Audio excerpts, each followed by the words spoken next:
Hi, I'm No 30. I play a ton of Destiny 2, and I just wanted to give my thoughts on what's going on in the Destiny right now. Just giving a couple points in my feed. So, just to get started, I have 17,000 hours combined in all the Destiny games. I've played the game through the good, the bad, the ugly, and even times where it was just, for better word, a shit show. Um, but I want to talk about what's been happening recently, Bungie, and what's going on there. Here's what I got. Bungie has been a train that cannot control. Um, Ever since they went away from Halo and started working on Destiny exclusively, um, even back to the old base game of Destiny 1, a lot of content was cut from the final game. Um, Even in Destiny 2, a lot of content was cut. The story had to be remade again. Um, Shadowkeep was a really small expansion coming off of Forsaken, and a lot of people didn't like that.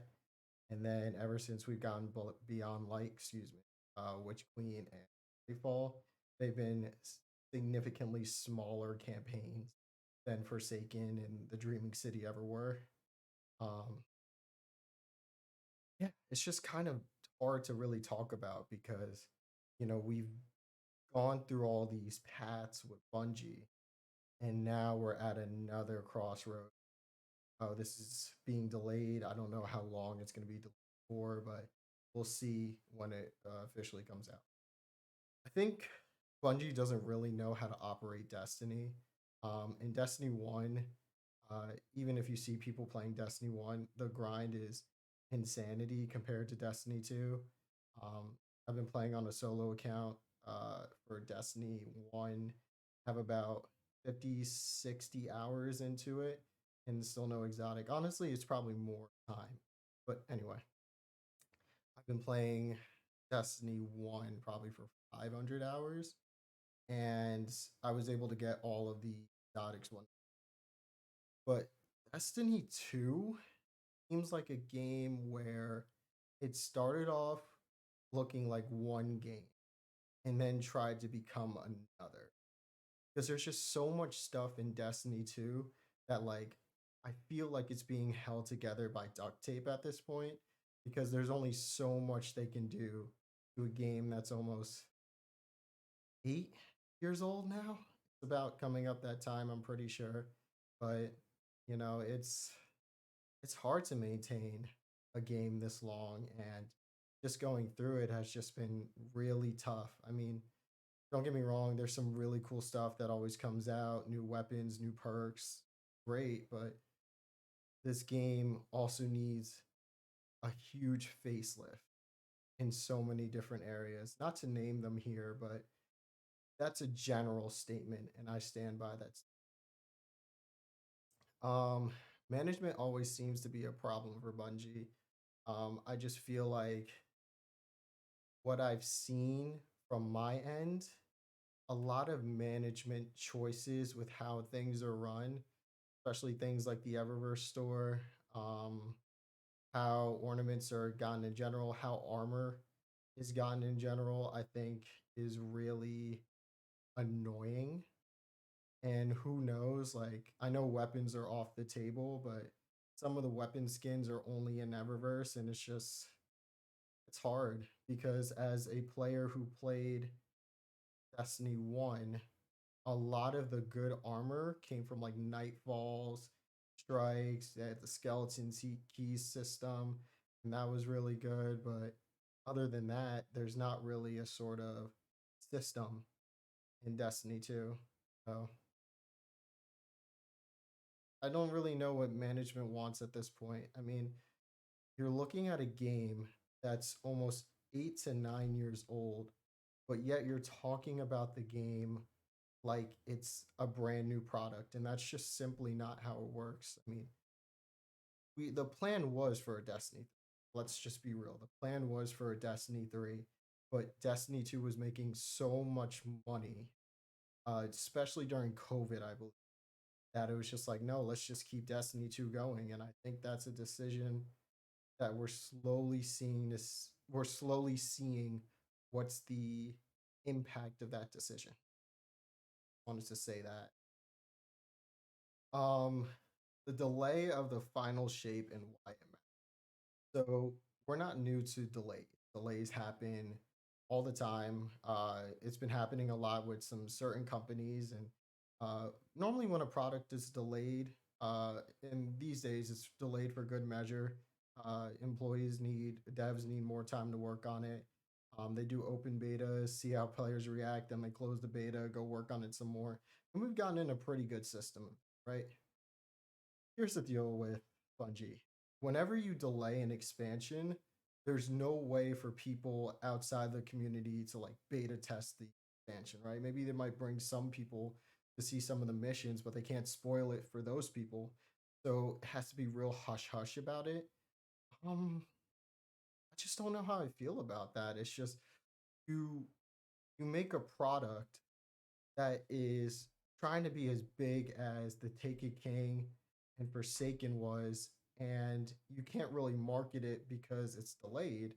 Now, I mean, normally what Bungie tends to do is to release a PR statement when this happens. And this leads into my next point. Um, Bungie PR is normally a lot better at handling these situations. Mostly I've seen during my time at Bungie, or at least time being with Bungie, they generally tend to let the community know when delays are happening. And they normally put a good spin on it as to why delays. Now, Lightfall was the only expansion that we've had so far in these new couple of months, ever since Beyond Light, that wasn't delayed and had one of the most big pre-order. It was like 1 or 2 million or something. Pre-orders to date for Destiny, and a lot of people didn't like it. It's just like that must have been a mess for PR. But even worse for PR right now is that they didn't even get a chance to announce like the final shapes delay. So it's kind of not a missed opportunity, but um, I don't want to say it looks bad on their hands, but it's just kind of they couldn't be the ones to cover what was really going on, and I feel truly sorry for the PR team about what's going on and the fact that they weren't able to step in and really give a solid and positive message as to what was going on. Um, I want to touch on the layoffs real quick for a moment. The layoffs hurt. As someone who has been invested in the game for years, I don't personally know the employees at Bungie, but I know that they work their heart and soul into the game. Um, I saw some people go that I've seen on Twitter, in Bungie articles, and it's sad. It's really sad. I think that's the only word I can use to describe. It's sad. It's harrowing, um, for people who run their lives on this game just to be told like we're letting you go. I don't even know how you recover from that, from one of the best video game franchises ever. To be honest with you. Um, and now we're at a point where Destiny is dying again, and Destiny has died or has been dying for years now. I mean, Curse of Osiris almost lost the game. Shadowkeep was really tough. Um, what else was? Uh, Shadowkeep was tough.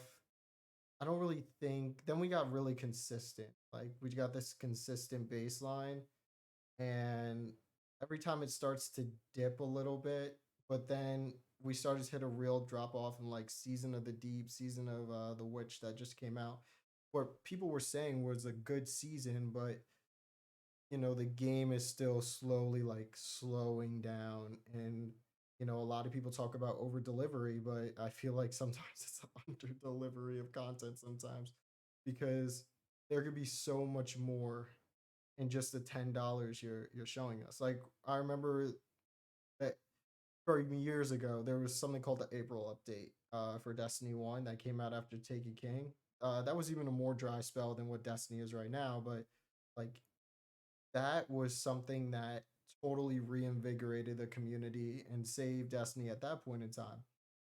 We need something like that in the next season, which season 23, which is supposed to be the last season of Destiny. We're going to need something in the middle of it to just say, hey, here's something to you while we work on this. And that would be fantastic because right now, sitting through a 7 month season with this type of information out right now, I don't know how you do it, man. It's just it would be a slog. I mean, not to lie, I'm not a big fan of Crotazan. I don't really even play Crotazan. I do GMs here and there. I don't even chase really GMs. I started. It's so funny. I started grinding regular weapons instead of GM weapons, but that's a whole nother story.